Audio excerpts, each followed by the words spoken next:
본문의 말씀의 내용을 보면 예수님께 간질병을 앓고 있는 아버지가 자기 아들을 데리고 고쳐달라고 예수님을 찾아옵니다. 근데 마침 예수님은 기도하러 산에 올라가셨고 제자들만 남아 있습니다.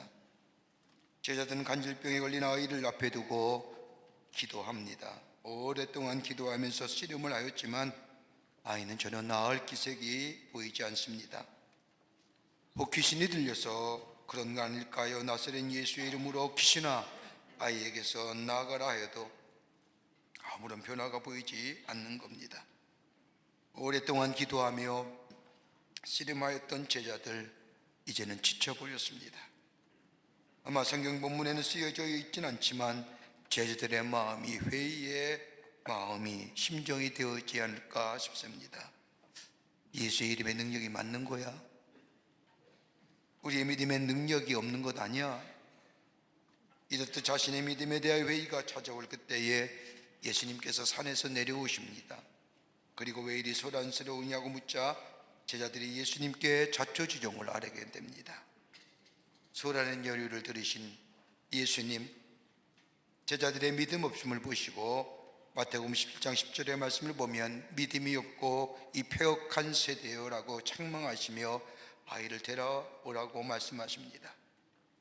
그런데 오늘 본문의 말씀을 보면 예수님 앞에 나온 아이의 아버지, 오늘 본문의 말씀에는 기록되지 않지만 똑같은 사건을 기록했던 다른 복음서의 말씀을 보면 아이를 데리고 오라는 예수님의 말씀에 아이를 데리고 예수님 앞에 나온 아버지가 예수님께 말씀합니다. 마가복음 9장 22절에 무엇을 하실 수 있거든 우리를 불쌍히 여기사 도와주옵소서. 다른 말로 표현하면 당신의 제자들은 귀신을 쫓아내지 못했지만 당신은 그들의 스승이요 주인이 아닙니까? 그러니 하실 수 있거든 내 아들을 고쳐주시기 바랍니다 라는 말입니다.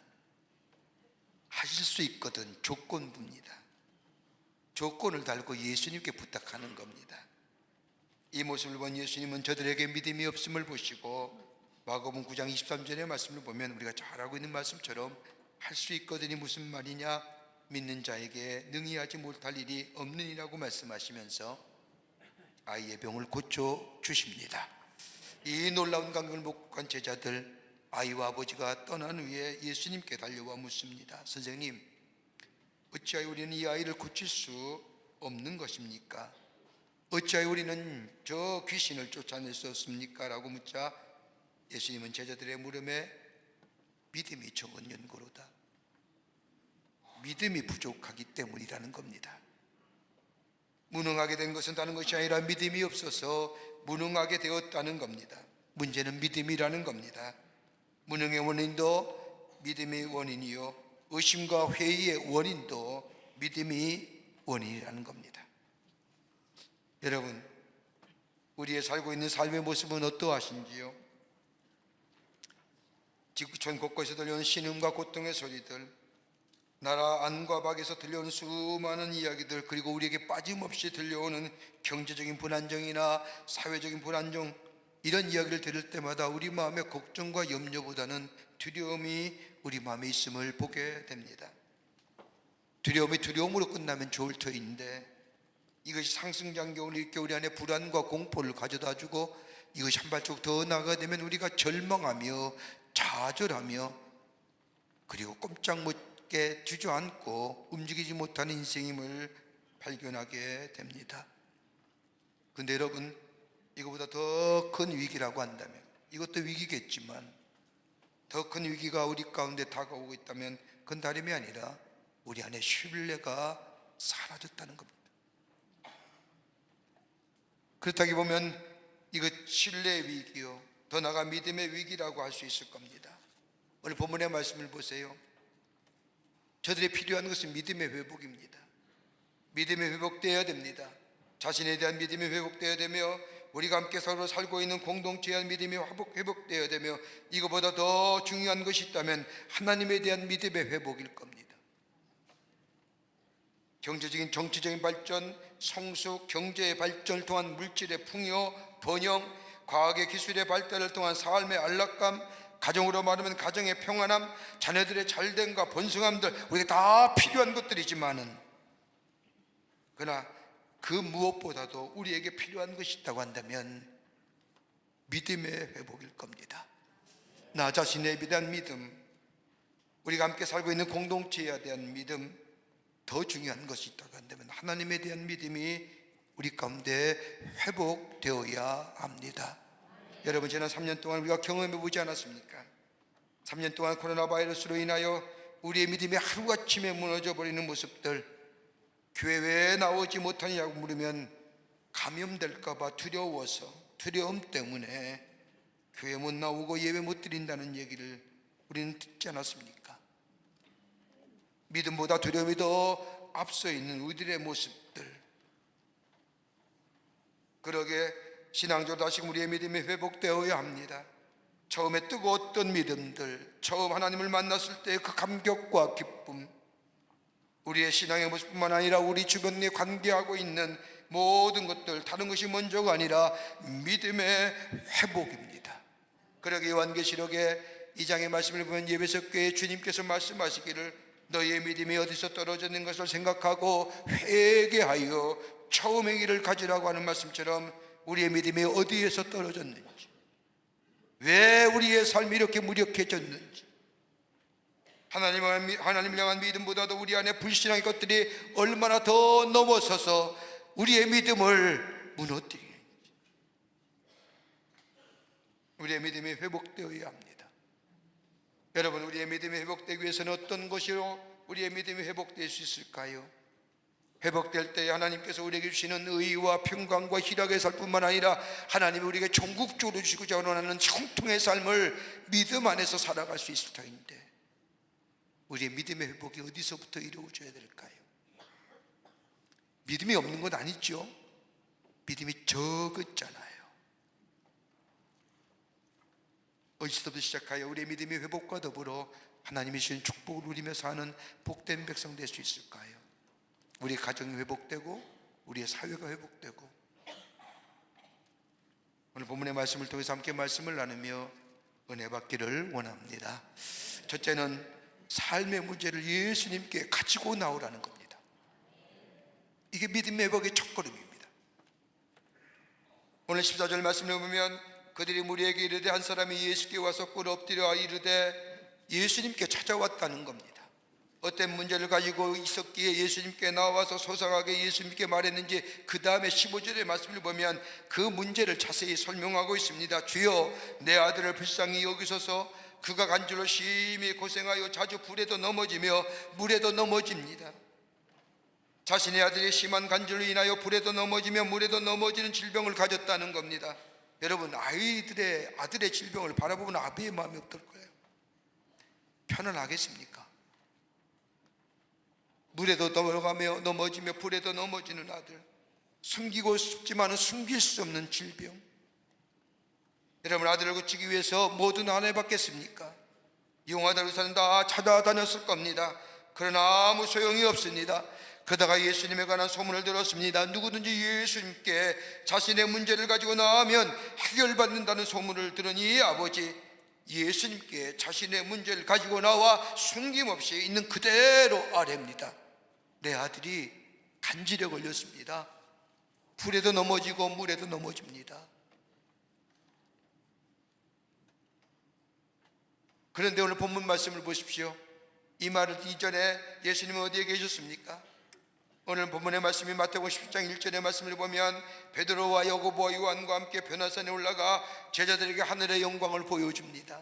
그때 이 베드로가 뭐라고 얘기합니까? 예수님, 이 산에다가 우리가 초막셋을 짓자고요. 하나는 엘리야요, 하나는 모세요. 하나님 주님을 모시고 우리가 여기서 기쁘게 하늘의 영광을 보려며 우리가 여기서 삽시다.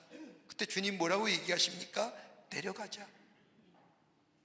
내려오던 중에 하늘에서는, 저 산에서는 하늘의 영광을 나타내 보이시고 계실 때에 다른 한편은 저 산 아래에서는 제자들이 아이의 질병을 고치기 위해서 씨름을 하는 겁니다. 아무리 노력해도 아무런 역사가 일어나지 않을 그때에 예수님이 산에서 내려오실 때 자신이 씨름하고 있는 문제를 그대로 예수님께 아뢰입니다. 그때 예수님이 저들의 문제를 해결해 주십니다. 여러분,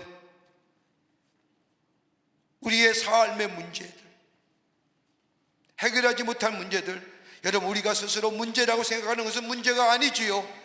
여러분, 내가 할 수 있고 내가 풀 수 있는 것은 절대 우리의 삶의 문제가 아닙니다. 풀 수 없는 문제, 해결할 수 없는 문제, 어떻게 해결할 수 있을까요? 다름이 아니라 예수님 앞에 그 문제를 가지고 나올 때에 그 안에 치유와 회복의 역사가 일어납니다. 여러분, 우리 인생의 여전 가운데 문제 없는 사람이 있습니까? 다 문제투성입니다. 좌우를 봐도 앞뒤를 봐도 문제투성입니다. 그러기에 이 삶의 문제의 무게를 견디다 못해 끙끙거리며 살아갑니다. 그리고 문제 해결을 위해서 모든 방법들, 할 수가 있는 방법들 다 동원하여 문제를 해결하려고 하지만 결국은 문제가 더 큰 문제로 우리에게 다가와 우리를 꼼짝달싹 못하고 한 걸음 더 나아가지 못하게 하는 것을 보게 됩니다. 그런데 문제 해결은, 다른 말은 예수님 앞에 그 문제를 가지고 나올 때에 그 문제가 해결받을 수 있습니다. 여러분, 어떻게 우리가 믿음의 생활을 시작했는지요? 아마도 두 부류 속에 다 섞여 있을 겁니다. 하나는 부모 때부터 믿었으니 습관적으로 나오는 사람, 난 모태신앙이기 때문에 어려서부터 어머니 아버님이 날 데리고 교회를 다녔기에 그게 내 삶 속에 습관화되어 교회 나오시는 분들, 귀한 믿음이지요. 요즘 모태신앙이라도 다 신앙시키는 사람 없습니다만 귀한 믿음입니다. 또 하나 있다고 한다면 인생의 여정 가운데 위기와 깊은 문제를 가지고 주님 앞에 나왔을 때입니다. 문제와 위기를 가지고 하나님 앞에 나와 기도할 때 하나님이 만나주셨던 그때, 그래서 교회에 나오게 되었다는 것. 그런데 가만히 보십시오. 문제와 위기 가운데 예수님 앞에 나오면 이 깊은 삶의 문제가 해결받겠지 하며 예수님에 대한 소망을 가지고 교회에 나오지만은 하나님을 믿으면 믿을수록 우리의 문제, 가정의 문제가 해결될 것 같은데 그렇지 않음을 보게 됩니다. 어떤 때 더 큰 문제로 우리 앞에 다가옵니다. 그래서 믿음의 형제들에게 기도를 부탁합니다. 우리의 삶 속에 내게 이런 문제가 있으니 기도해달라고. 그런데 중보 기도를에도 불구하고 나의 문제가 해결되는 것이 아니라 점점 더 꼬여가는 것을 보게 됩니다. 그럴 때 예수님에 나아가는 것이 아니라 신앙의 외의가 우리 마음속에 찾아옵니다. 정말 내게 예수 믿는 것 맞아? 여러분, 가만 보십시오. 이스라엘 백성이 출애굽하면서 고센 나암 땅에서부터 나오게 되지 않습니까? 하나님의 약속하신 대로 430년 동안 애굽에서 노예가 생활했더니 이곳에 이스라엘 백성이 저 고센 땅에서 나와 하나님의 인도하신 바다, 하나님의 약속의 땅인 가나안 땅을 향해 갑니다. 처음에 당한 게 뭐예요? 홍해예요. 홍해를 마른 육지같이 건넜습니다. 그 다음에 어디예요?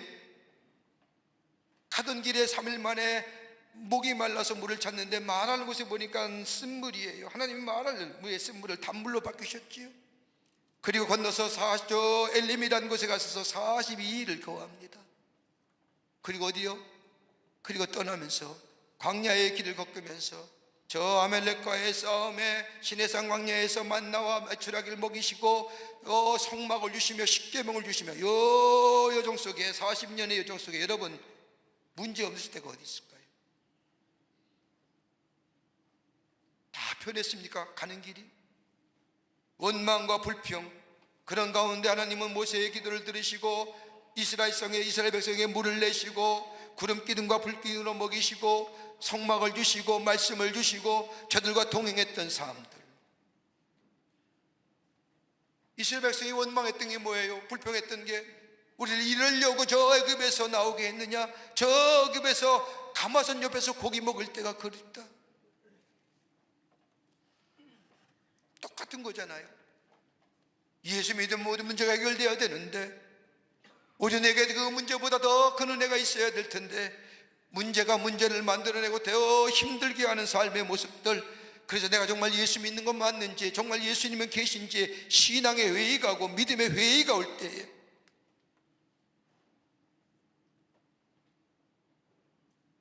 오늘 간질병에 있는 이 아이의 아버지 보십시오.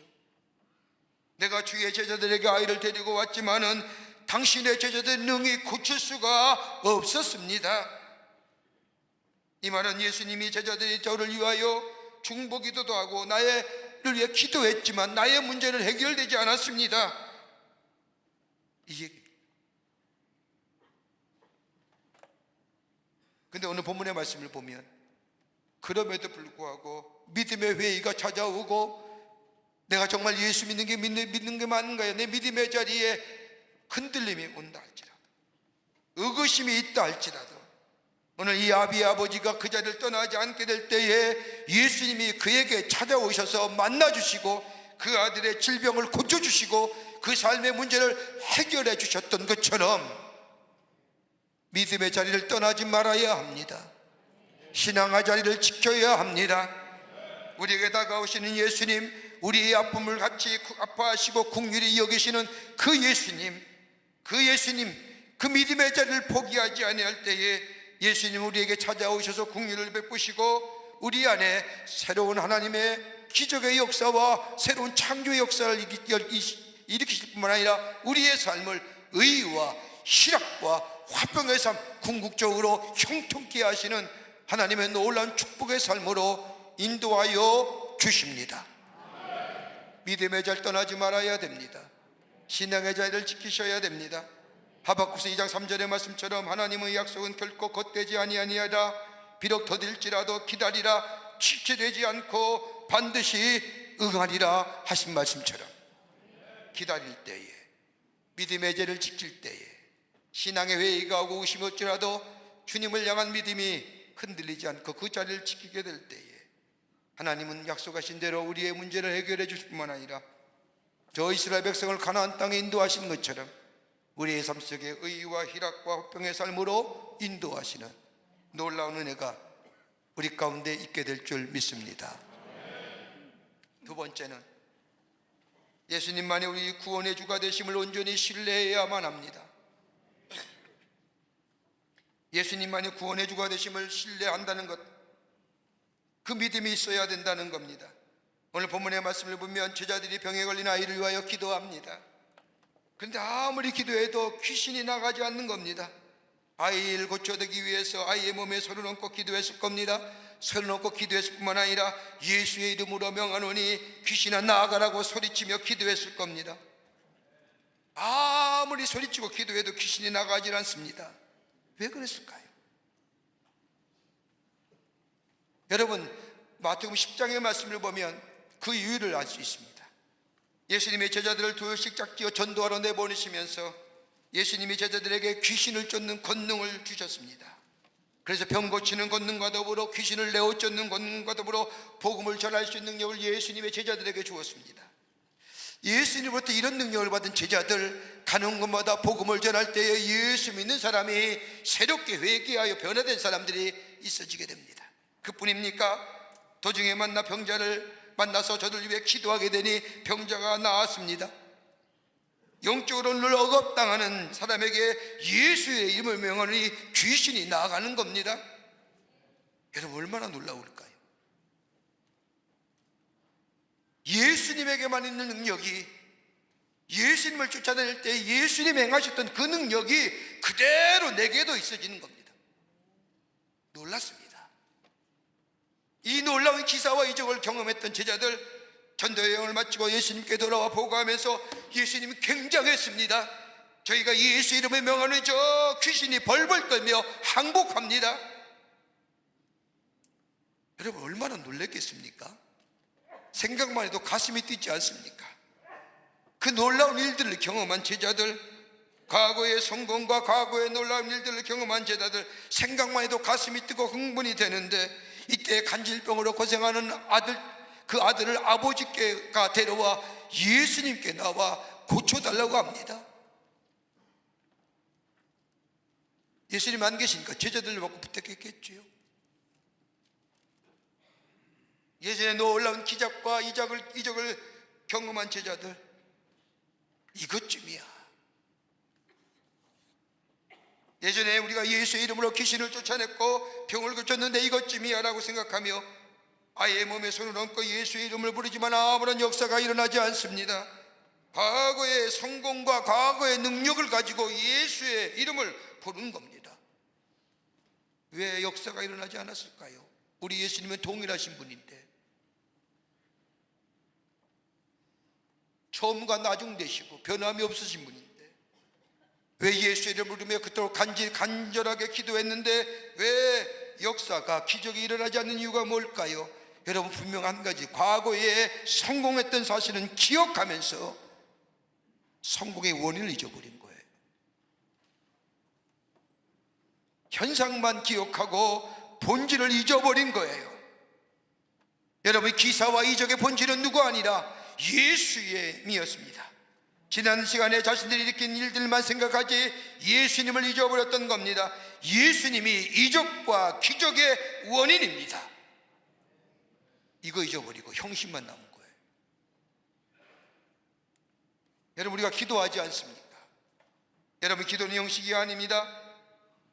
기도의 형식이 기사와 이적을 일으키는 것이 아니라 예수의 이름으로 기도할 때에 그 기도가 예수의 능력이 기사와 이적을 일으키는 겁니다. 주님이 우리의 능력이 되시는 겁니다. 그러기 요한복음 14장 14절의 말씀처럼 내 이름으로 무엇인지 구하면 내가 시행하리라고 약속하신 것처럼 예수의 이름을 내가 믿음으로 고백하며 그 이름의 능력이 있음을 내가 믿으며 그 예수를 믿는 믿음 안에 기도하고 이야기하고 명할 때에 거기에 역사가 일어나는 겁니다. 믿음은 새로워지는 겁니다. 매일매일 새로워지는 겁니다. 겨자씨 같은 작은 믿음이라 할지라도 그 믿음이 땅에 떨어져 씨를 쏘아줄 때에, 내가 부정될 때에, 내가 다 썩어지게 될 때에 그 겨자씨가 나무를 만들고 나무가 자라며 성장하며 열매를 맺으며 새각이 떨며 푸른 잎을 통하여 지나간 나그네가 쉼을 얻는 것처럼 믿음은 성장과 더불어 성숙함의 역사가 있어져야 합니다. 매일매일 새로워지는 게 믿음이에요.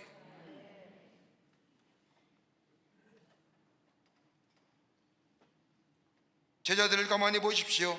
주님의 능력을 의지하기보다는 한번 성공했으니 과거에 가졌던 자신들의 경험들, 과거에 통했던 기술들, 축적된 노하우, 그 옛날의 일들이, 옛날의 신앙이, 옛날의 믿음이, 옛날에 외쳤던 복음이 지금도 통할 줄 아는 겁니다.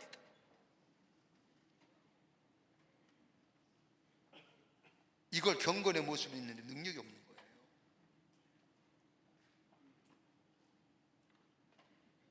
주님을 온전히 신뢰하기 못하기 때문에 실패한 겁니다. 무능해진 겁니다. 여러분, 아마도 여러분 이런 예화 많이 들으실 줄 압니다. 실제로 있었던 일이라고 합니다. 블론디라고 하는 출타는 고개사가 있었습니다. 그런 나이아가라 폭포에서 미국과 캐나다 쪽에 줄을 연결해 놓고 신기한 고개로 많은 사람들에게 유명해진 사람입니다. 그는 막대기 하나를 들고 그곳에 물살과 폭포가 휘몰아치는 나이아가라 폭포 위를 걸어갑니다. 많은 사람들이 이 모습을 보고 박수와 갈채를 더불어 보냅니다. 드디어 미국 쪽에서 줄이를 걸어 캐나다 쪽에 도착하자 많은 사람들이 환희와 박수가 쏟아졌습니다. 캐나다에 도착한 이 블론디라는 사람이 사람들에게 말합니다. 여러분, 제가 다시 한번 이 막대기를 들고 미국 쪽으로 건너갈 수 있다고 믿으십니까? 라고 묻자 모든 사람이 일제히 예, 믿습니다. 그때 그는 다시 앞에 앉아있던 아이를 향하여 여러분도 내가 이 막대기를 들고 저 미국 쪽으로 건너갈 수 있다고 믿으십니까? 라고 묻자 아이들도 예, 믿습니다 라고 환호합니다. 그때 블론디가 또 다시 묻습니다.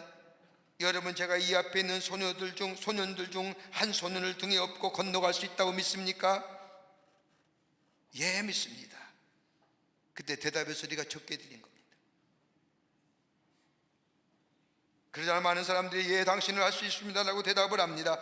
그러자 그렇게 소리치는 앞에 앉아있던 꼬마에게 얘야, 내가 업혀라 하자 이 소년이 겁에 질려서 뒤로 발걸음칩니다. 물러납니다.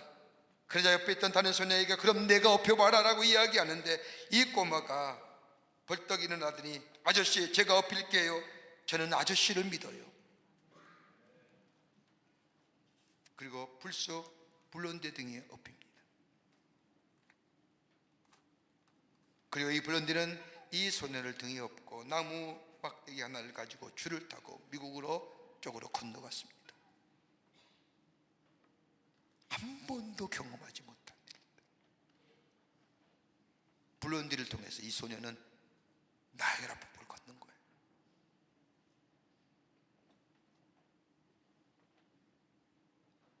인생의 결정적인 위기나 삶의 어려움 앞에서 우리는 얼마나 주님을 온전히 의뢰하며 신뢰하며 믿습니까? 제자들이 기도 안 했다는 거 아니에요. 기도했죠. 기도했다는 것은 주님을 의지했다는 반증입니다. 그런데 이 모습에 예수님이 20절 말씀에 너희의 믿음이 적은 영고라, 적다고 하는 것은 흔들린다는 거지요. 믿음이 없다고 하지 않으셨습니다. 믿음이 적다고 하셨습니다. 예수를 믿었지만 위기의 순간에 문제 앞에 이 제자들은 순전하게 온전한 믿음으로 주님을 신뢰하지 않았다는 겁니다. 이게 무능한 겁니다. 역사가 일어나지 않는 이유입니다. 주님을 온전히 신뢰하는 믿음 속에 내가 해결할 수 있는 문제가 아니에요. 큰 문제가 되지 않아요. 내게 해결할 수 없는 문제지. 그 문제를 주님 앞에 가지고 오고 주님을 온전히 신뢰하는 그 믿음 속에 그 문제가 해결되고 우리 주님이 그를 통하여 우리의 삶 속에 의와 희락과 화평을 통해서 하나님의 궁극적인 약속인 형통케 하시는 역사의 축복이 우리 가운데 있게 될 줄 믿습니다. 끝으로 기도할 때에 역사가 일어납니다. 여러분, 오늘 본문의 말씀을 보면 참으로 이상스러운 구절이 하나 나옵니다. 21절의 말씀을 보면 없습니다. 왜 이 마태의 기자는 이 21절 말씀을 기록하지 않는 이유가 어디 있을까요? 성경 말씀 기록한 여러 가지 유사한 사본들 가운데 보면 그 사본을 보면 21절 말씀을 이렇게 적었다고 합니다. 기도와 금식 외에는 이런 유가 나가지 아니하느니라고 쓰여져 있었다고 합니다. 그러나 같은 기사를 기록한 다른 복음서인 마가복음 9장 29절의 말씀을 보면 기도 외에는 다른 곳으로는 이런 종류가 나갈 수 없느니라 기록하고 있습니다. 기도에 관한 말씀을 하시면서 이 아이의 질병을 고쳐주신 겁니다. 여러분, 신앙생활이 뭘까요? 우리 신앙생활을 얘기할 때에 곧 교회에 출석한다, 성경을 많이 본다, 봉사를 많이 한다, 이런 것이 믿음의 생활, 신앙의 생활이라고 얘기하지만 여러분, 궁극적으로 말한다면 이런 것은 믿음의 열매요, 신앙의 열매들입니다. 성경 많이 보잖아요. 예배에 참석하시잖아요. 그런데 이것을 하게끔 하는 것이 뭘까요? 하나님과의 교제 아닐까요? 하나님과 만남이 아닐까요? 여러분, 우리가 하나님 만날 수 있는 길이 어디 있을까요? 하나님과 교제의 길이 어디 있을까요? 기도한다는 거 아닐까요? 여러분, 기도 생활이 우리의 삶으로 하여금 믿음의 자리에 들게 하고 믿음의 열매를 맺게 하는 겁니다. 그러게 기도의 생활은 하나님과의 바른 관계를 맺게 합니다. 믿음의 열매가 맺어지기 위해서는 하나님과의 바른 관계가 우선적으로 맺어져야 하는데, 하나님과의 바른 관계는 다름이 아니라 기도하게 될 때에, 기도의 생활이 내게 있을 때에 하나님과 소통하며 하나님과의 믿음의 관계를 맺으며 하나님과의 바른 관계를 맺게 합니다. 여러분, 신앙생활은 윤리의 문제가 아닙니다. 도덕의 문제도 아닙니다. 여러분, 신앙생활을 잘한다고 해서 윤리와 도덕의 문제가 해결됩니까? 한계가 있지 않습니까? 여러분, 이스라엘 백성들이 저 신광야에 나왔을 때, 신의 광야에 나왔을 때 10계명을 받지 않습니까? 모세가 10가지의 계명을 받아 제자들에게, 저 이스라엘 백성에게 알리지요. 여러분, 첫 계명서부터 10가지의 계명 가만히 생각해 보십시오. 지킬 만한 것들입니까? 도둑질하지 말라, 살인하지 말라, 간음하지 말라, 부모를 공경하라, 남의 것을 취하지 말라. 여러분, 그런데 문제는요, 딱 한 가지만 제대로 지키면 나머지의 계명은 저절로 이루어지는 거예요. 하나만 잘하면 어떤 걸까요? 제1계명이 나 외에 다른 신을 섬기지 말라. 다른 말로 말하면 하나님 중심의 삶을 살아라. 하나님 우선의 삶을 살아라. 하나님 생각하며 살아라. 여러분, 이 문제만 해결되면 나머지 문제는 저절로 해결되지 않을까요? 다른 거 지키고 하나를 지키려고 하니까. 하나님과의 바른 관계가 맺어지면 모든 문제는 자연스럽게 해결되는 거예요. 여러분, 그 하나님과의 관계를 바르게 맺게 하는 것이 뭘까요? 하나님과의 소통 하나만일까요? 기도하는 겁니다. 하나님과의 강의 깊은 기도의 자리, 영적인 자리에 들어가게 될 때 우리 안에 놀라운 역사를 경험하게 됩니다. 여러분, 그러게 짐 그레이엄 목사님이 가운데 목사님 그런 말 하시다. 봉사자의 영적 생활은 그의 기도의 수준을 넘지 못한다. 아무리 열심히 일해 보세요, 하나님과의 관계 속에 맺어진 기도의 생활의 수준을 못 넘는 거예요.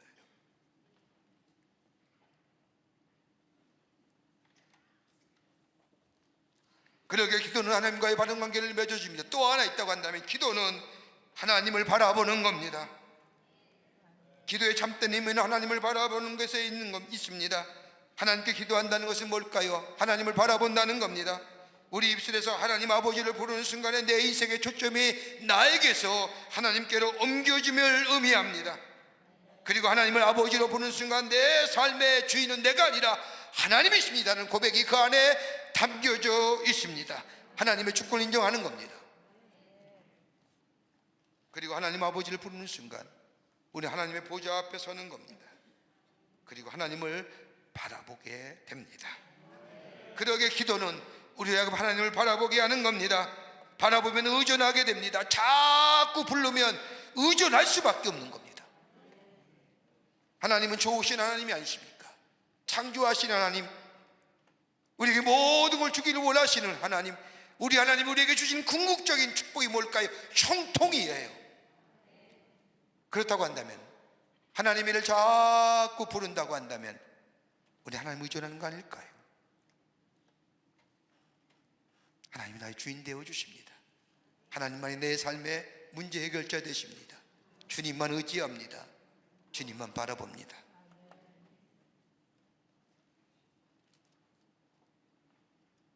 자꾸 부르면 의존하게 되십니다. 기도라는 게 이것입니다.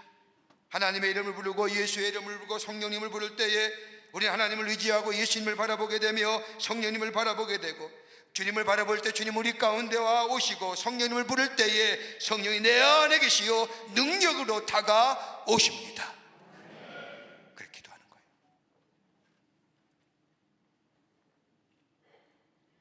또 하나, 기도하면 우리의 영적 기능이 극대화됩니다. 하나님 기도와 말씀을 인하여 하나님과의 깊은 영적인 관계가 맺어질 때에 우리의 영혼은 극대화됩니다. 이럴 때 하나님의 우리를 통하여 하시고자 하는 하나님의 뜻을 알 수 있습니다. 세밀한 음성으로 들려오는 하나님의 음성을 들을 수 있습니다. 여러분, 우리가 기도하잖아요. 근데 우리의 기도의 문제점이 뭘까요? 기도 다 하세요. 근데 뭐예요? 기도했으면, 내가 하나님 바랬으면, 하나님 앞에 얘기했으면 하나님 내게 뭐라 하신지 들어야 되는데 그냥 이래서 나가잖아요. 아마 그럴 것 같아요. 야, 얘기 좀 하자. 왜 가냐? 이럴 거 아닐까요? 기도하다가 벌떡 일어나고 자기 기도만 했다고 돌아서 나가면 주님이 하실 말이 없잖아요. 말씀을 들어야 되잖아요. 뭐라 하시는지. 여러분, 그게 뭘까요? 우리가 기도하는 생활, 기도하는 속에 내 마음에, 여러분 기도하시는 것은 하나님만 의지하며 기도하는 거잖아요. 여러분, 기도의 시간이 나온다는 게 일반 사람은 상상도 못할 일이에요. 나와서 기도하며 내 문제를 하나님 앞에 소상히 하려며, 그럴 때 주께서 내게 뭘 하는지 들을 때에 주님이 내 마음속에 감동하는 말씀이시잖아요. 그 말씀 따라 순종하는 거예요. 그게 내가 주님이 아시는 말씀입니다. 내 문제를 가지고 소상히 주님께 나와 소상히 가려고, 하나님 어찌하면 좋아요? 하나님 어찌하면 좋아요? 하나님의 이름을 부르며 예수의 이름을 부르며 성령님의 이름을 부르면 부를수록 그분께 의존하게 되고, 그리고 주께서 내게 뭐라 말씀하신지 내가 귀를 열고 듣는 마음이 될 때에 세밀한 가운데 내 마음속에 감동으로 주신 말씀 따라 내 삶 속에 그대로 순종하며 사는 삶이에요.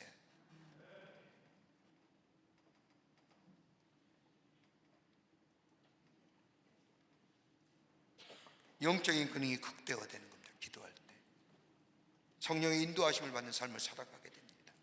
거기에 의로움과 거룩함과 선함이 드러납니다. 성령의 인도함 받아 성령의 열매를 맺게 됩니다. 그리고 기도는 하나님과 인격적인 관계입니다. 하나님을 바라보게 합니다. 우리의 영적인 기능이 극대화되어 하나님의 뜻을 이루어 나가며 성령의 아름다운 열매를 맺어 우리 안에 의와 희롱과 화평의 삶을 살 뿐만 아니라 형통하게 하시는 삶의 모습으로 살아가게 해 주십니다. 오늘 제자들 보십시오. 기도하지 않았기 때문이다. 그러기에 아이와 아버지가 가는 위에 예수님께 쫓아와서 묻지 않습니까? 우리가 어찌 능히 그 귀신을 쫓아내지 못하였나이까? 예수님의 대답은 간단합니다. 마가복음 9장의 말씀을 보면 기도 외에 다른 것으로는 이런 유가 나갈 수 없느니라. 얼마 전에 교인들에게 원하는 것이 무엇인가 라고 하는 선물 주산을 해서 발표한 적이 있습니다. 여러 가지 얘기합니다. 진실해야 된다, 정직해야 된다, 숨김이 없어야 된다, 친절했으면 좋겠다, 겸손했으면 좋겠다. 그 가운데 제 눈에, 제 설문조사 눈에 띈 딱 하나 있습니다. 어려운 일 당할 때에 기도하는 사람 됐으면 좋겠다.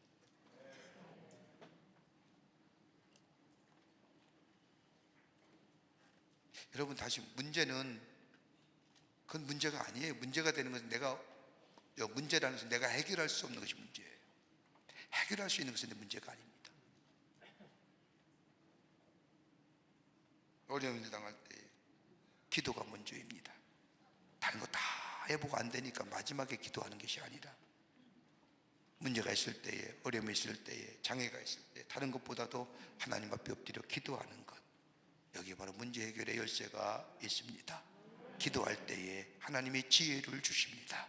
기도할 때 하나님이 만날 사람을 만나게 하셔서 문제를 해결해 주십니다. 기도할 때 판단력과 분별력을 우리에게 주십니다. 그러게 기도는 하나님이 우리에게 주신 특권 중에 특권이요, 하나님의 사람들만이 할 수 있는 하나님의 귀한 은혜입니다. 그러게 항상 기뻐하라, 쉬지 말고 기도하라, 범사에 감사하라, 이는 예수 그리스도 안에서 너희를 향한 나의 뜻이야. 내가 원하는 거야. 기도하면서 우리 믿음이 회복되는데 다름이 아니라 삶의 문제를 예수님께 갖고 나오십시오. 그리고 주님을 온전히 신뢰하십시오. 나는 할 수 없다 할지라도 우리 주님은 하실 수 있습니다. 그리고 주님을 이름에 불러가는 겁니다. 이름을 반복하면 부르면 그를 의지하게 됩니다. 그럴 때 주님이 우리 가운데 주인 되어 주시고 우리의 문제를 해결해 주시고 우리의 삶을 기쁨과 평의 삶으로 인도해 주는 놀라운 은혜가 우리 가운데 있게 되는 줄 믿습니다. 이런 믿음이 회복되는 여러분과 저와 되시기를 주의 이름으로 축원합니다. 하나님 감사합니다. 저희들 주께서 사랑해 주셔서 하나님의 백성 삼으심에 감사합니다. 우리가 이 세상을 살면서 너무 치우쳐 하나님을 잊어버리고 사는 건 아닌지요? 문제에 눌려서 하나님을 잊어버리고 사는 건 아닌지요? 우리의 믿음이 회복되기를 원합니다. 주님 앞에 더 가까이 가기를 원합니다.